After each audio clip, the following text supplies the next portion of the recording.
The most important questions about AI shouldn't be how to prompt or how AI hallucinates. They should be about us. Who shapes these systems? What do we want to become together? What kind of world are we weaving? Welcome to Between Us and the Machine. With Margot van Brakel and Juliette McDowell. Don't forget to subscribe. Welcome. In January this year, the UK government launched a national consultation on kids and social media. Schools in England are already phone-free, but now they're considering curfews, age verification, and even banning design features like infinite scroll. And in the Netherlands, over 1,400 doctors signed a campaign pushing for a legal ban on smartphones for kids under 14 and social media before 16. So this isn't just government. The medical community is saying something too. Which raises the question, do our legal systems actually have the tools to respond? Ilke Soysal, thank you for being here, is a tech lawyer and researcher. Her thesis explores what she calls attention integrity and what it would take to legally protect it. Ilke, great to have you here. Thank you for having me. So I really want to talk about this because this is such a urgent topic currently with Australia and so many European Union countries following the suit of like banning the smartphones or social media under certain ages like 16. So I really want to talk about this and also want to talk about how it affects us, adults as well. So you're in the right place. Ilke, we've treated personal responsibility. We've treated attention as personal responsibility. Be more disciplined, set boundaries, timers on our phones. But your work examines how these platforms are built on business models that monetize engagement.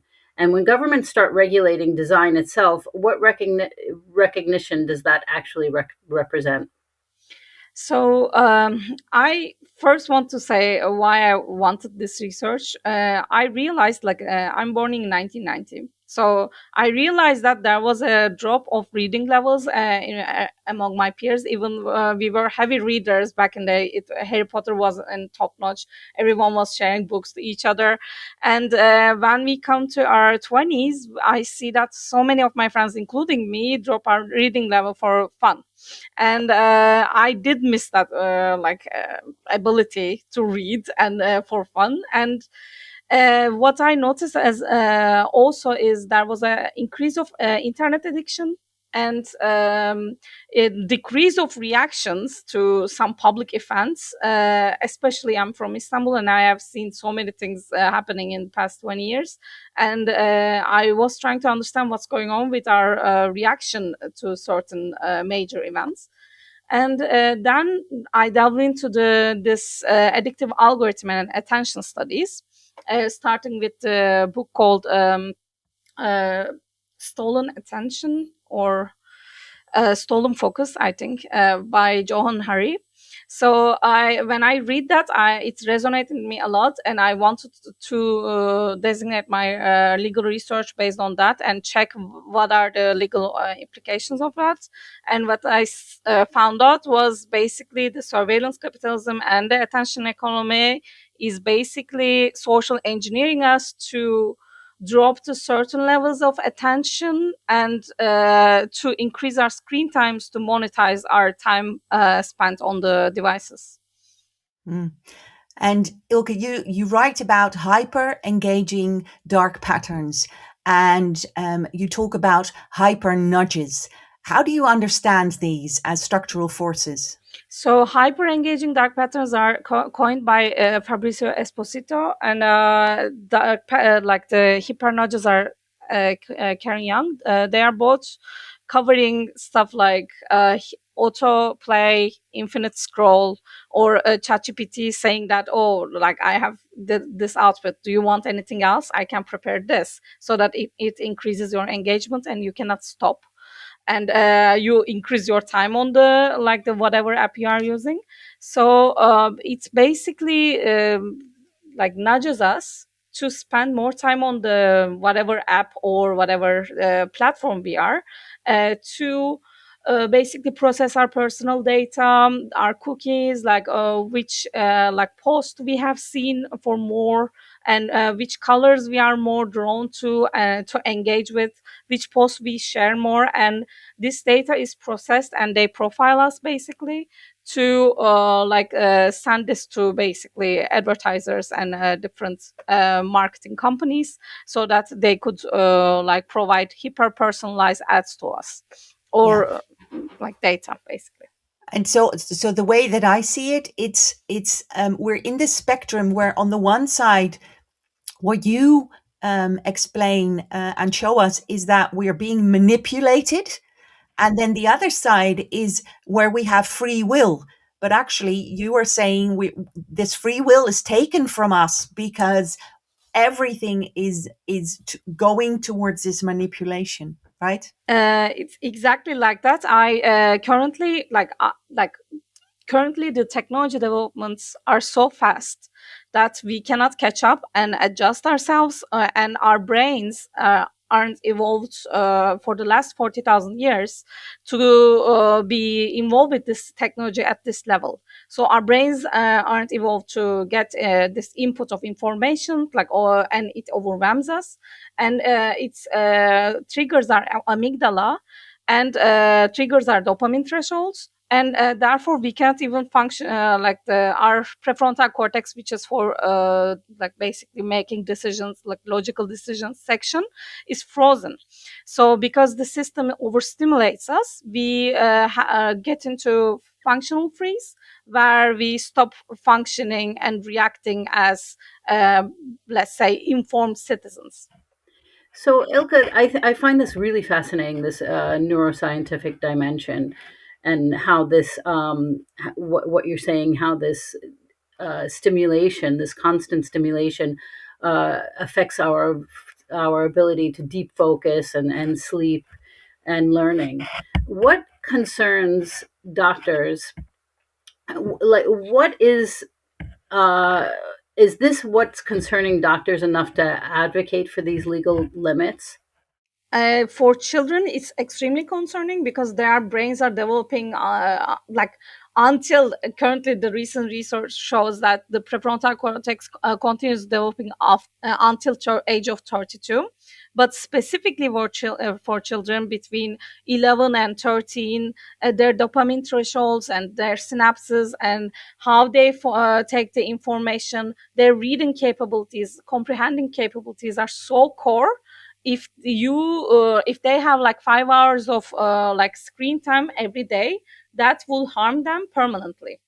So therefore Jonathan Haidt basically advocates for like increase of awareness for the parents, and in his book of Anxious Generation, he's trying to tell the others that yeah, this is not good for the youth, because the current like research shows that after 2014 in US, where everyone got the smartphones more, there is the senior high schools are saying that my life feels more meaningless now, because they consume more content and they spend more time on phone, and they are not being productive, and they feel less connected to the world. So it's extremely alarming for the youth.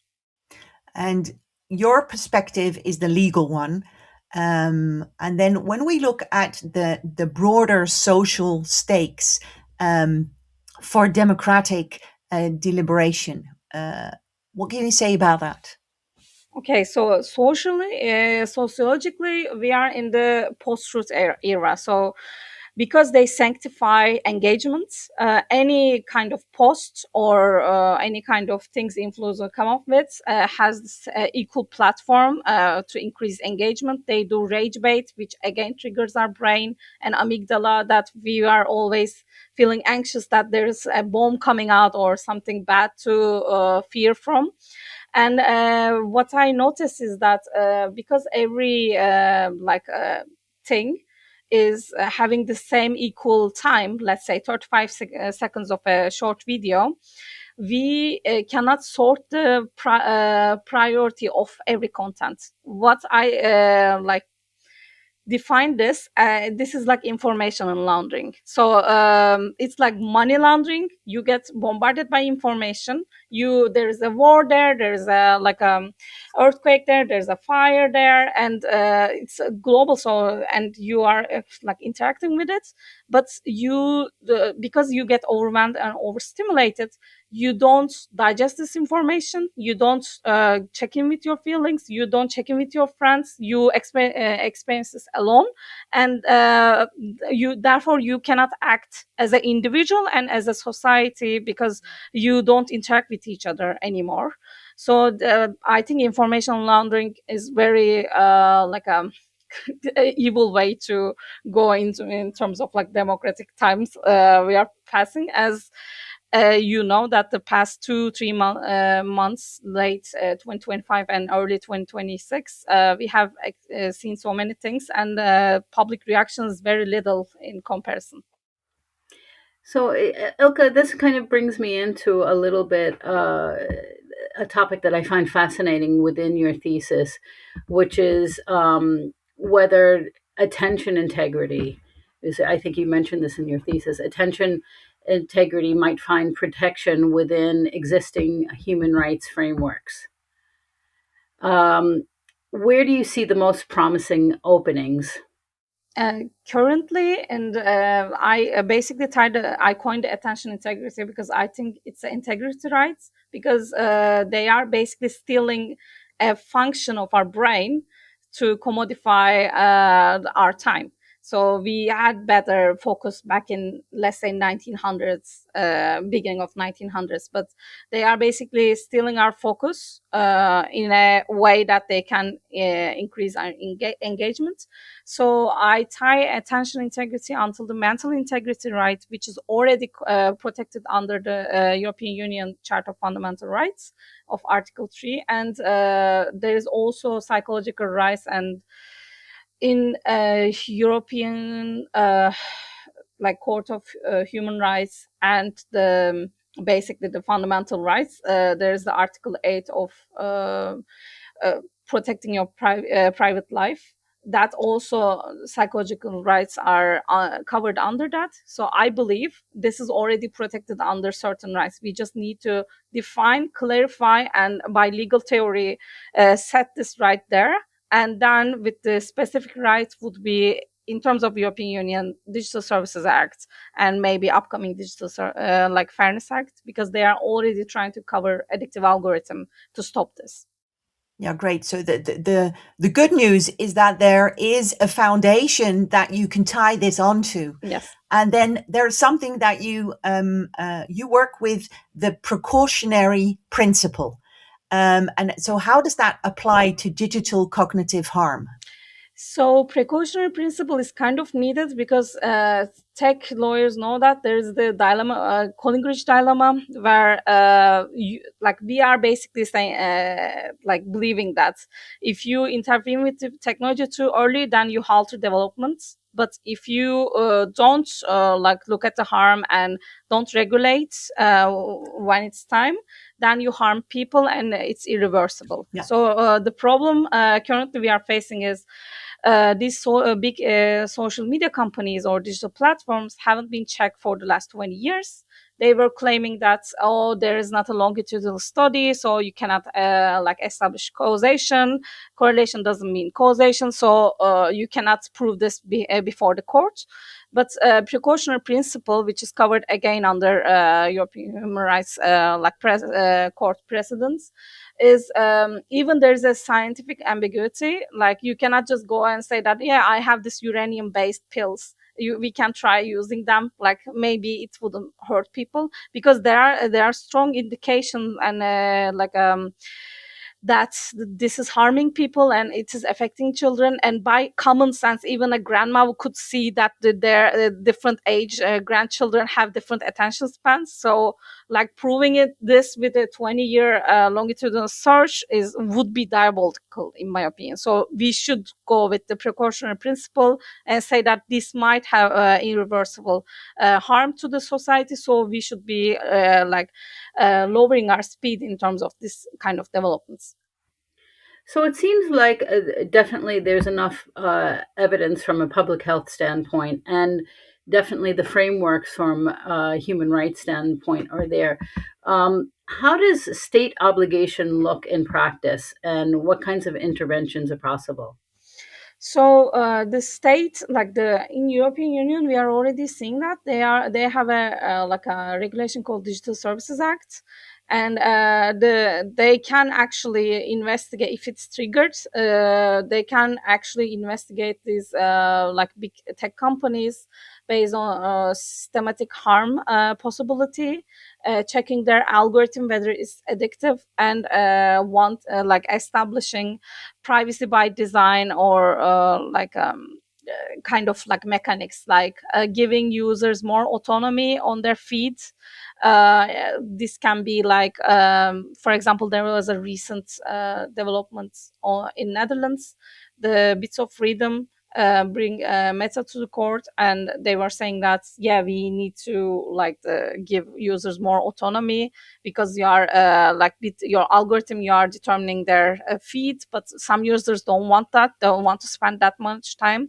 So Meta lost that case. They couldn't even get into the like the reasoning of like what Bits of Freedom says. They just procedural like they just defended on procedural base, and it got rejected. So I think there's huge developments here, and we definitely need to start with increasing awareness among people, though. Yeah. So I think that that was like in the talk that we had in preparation for today, thinking, oh, it's not just the regulation, but it's really the awareness of what is happening to me. Like someone else is deciding where my attention goes. So instead of me just looking in a bookstore, randomly looking at what books calls my attention, what's happening now is that someone else or some institution is deciding what is calling my attention. And they're so smart that they keep calling that attention. Um, Now, you already gave a lot of examples, but in this space of AI, like we have algorithms, AI is developing fast. So now we see AI personalization. So, what can you say specifically about this with regards to this cognitive autonomy? So currently, most of the social media users are like kind of bored with their feed, because they cannot even see their friends. They are just seeing curated, I like agree. Yeah. they are just seeing like curated posts, like very like amazing, like Marie Claire, like magazine cover kind of posts, again designed by AI. So they are switching from social media. They are like offline gatherings and such, and big tech wouldn't have it. So what they try to do is they try to lure social media like users to AI chatbots, where they feel they are being heard, that they can interact meaningfully, and they can learn about themselves and such, which is very dangerous, of course, because like the AI chatbots are designed to please you. It's going to be having more effect than the echo chamber that they are going to face. And for especially the minors, it's going to cause so many problems that they are saying that this could lead to attachment issues and huge problems in their psychology, because uh, during the teenage years they are susceptible to be a fan of a influencer or like a famous person, and this AI thing would allow them to basically create that person, engage with them, but like unlike, let's say, the being fan back in day, they this person would interact them back and give them the value or whatever, and therefore there's an increase of AI girlfriends and boyfriends, and they're already like a advertising of that in like YouTube, unfortunately. And this is going to cause lots of problem, because this might like cause limerence, for example, which is a term for, it's basically you are copy pasting a persona that you like, and internalize that inside and have a relationship with that person in like a brain simulation, that would make you more alone and like not socially engaged, and maybe having lower self-esteem to actually go out there and have a meaningful relationship. So this is going to cause lots of problems if they engage like people with that. Yeah, and just adding to that, these AI chatbots, it can infer emotional states and deliver content at moments of receptivity, when people are more vulnerable. What kinds of implications for protection are there? I mean, we've talked about the human rights and being linked to attention integrity. What about basically emotional exploitation? Yeah, this might actually cause for people who are dealing with loss. For example, they lost their child or a mother, and they like there's already like companies who are after this, making a simulation feel of that person, and this could harm you so much that like you cannot get out of the stage of mourning, or you cannot deal with that emotion.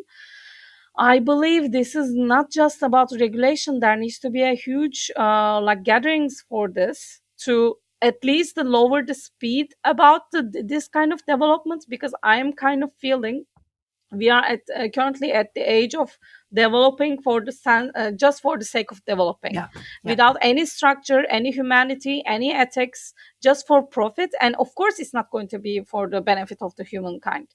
And I call this like a white cell disease, because sometimes your white cells, even it's designed for being like productive and protect you from bacteria and such. Sometimes it can attack like a cat's hair, or like actual thyroid cells, and it can actually at the end harm you, and to the point that you might actually die.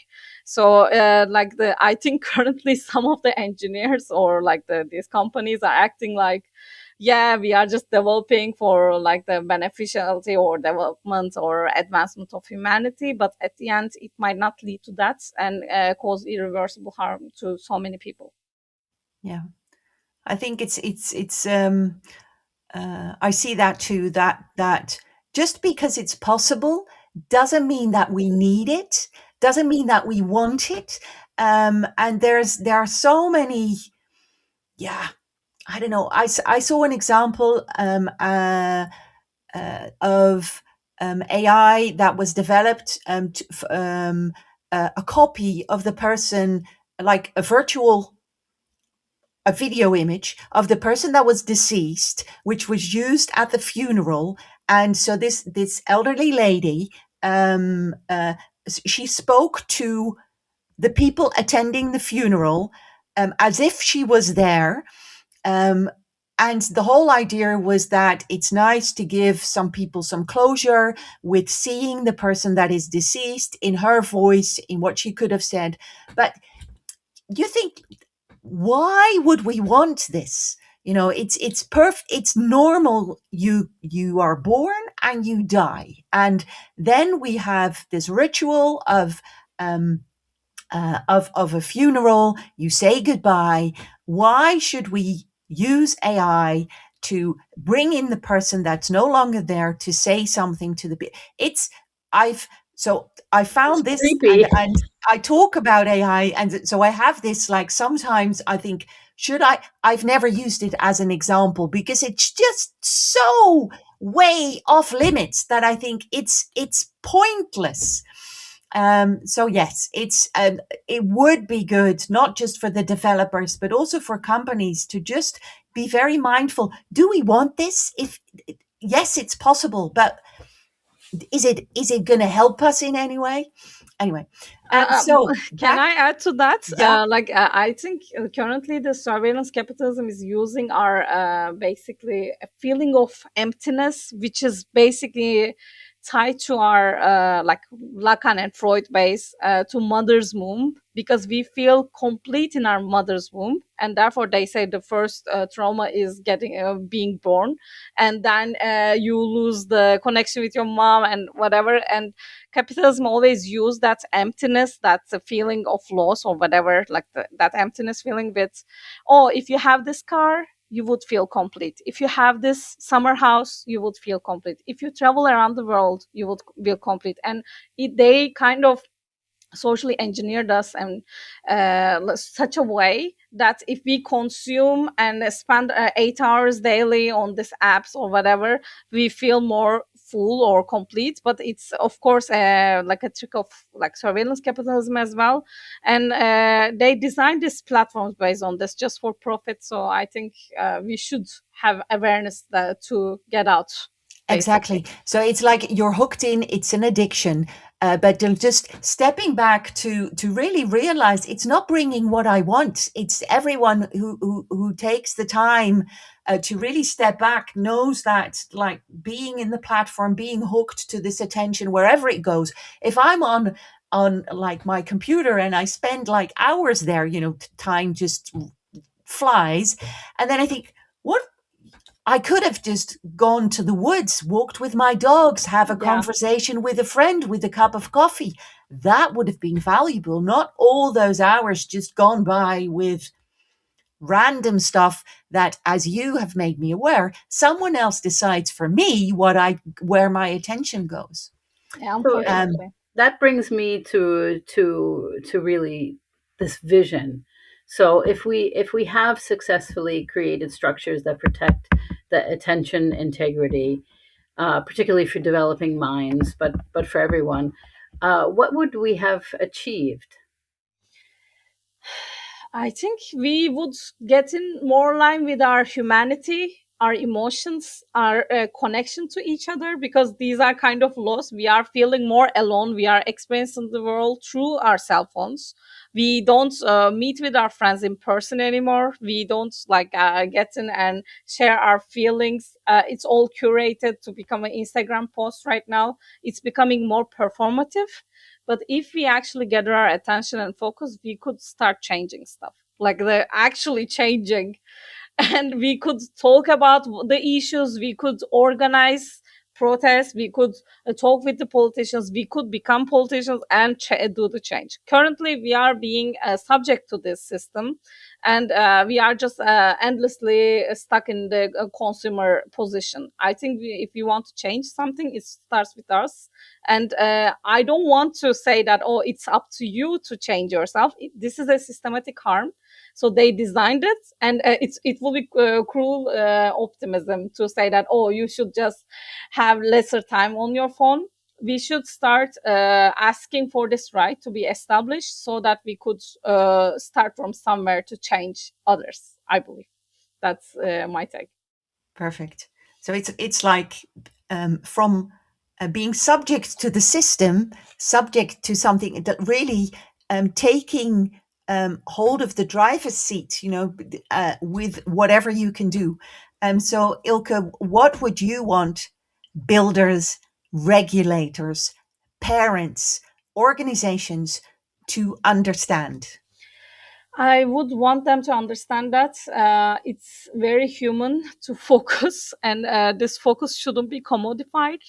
And we should be able to focus our like children, our family, our like surroundings, and our nature, to be able to connect the world more in a more healthy way.